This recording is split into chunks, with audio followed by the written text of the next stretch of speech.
Finalmente le fototrappole. Sì, mi dispiace che non sia qui a fianco a me l'assessore della sicurezza Claudia Bovolenta, perché abbiamo lavorato in tandem, insieme ovviamente al comandante dei vigili, dopo che avevo aver approvato le modifiche al regolamento sulla riservatezza o la cosiddetta privacy, sono arrivate in Comune del Taglio di Po queste nuove fototrappole che abbiamo individuato per cui abbiamo individuato i punti di installazione grazie anche ai volontari di Plastic Free, ed andremo ad installarle a breve proprio per andare a combattere quello che è l'abbandono indiscriminato dei rifiuti, proprio in vista dell'inizio della tariffazione puntuale, e quindi una raccolta differenziata che deve essere un po' più spinta e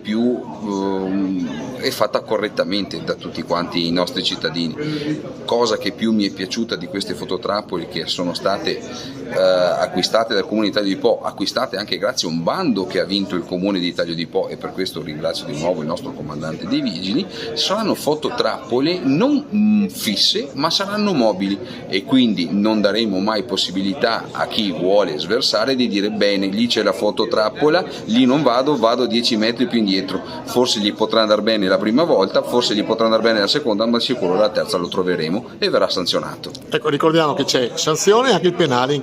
in alcuni casi. Sì, come già in un'altra volta ho spiegato, è stato modificato il testo unico sull'ambiente e l'abbandono del rifiuto del sacchetto sul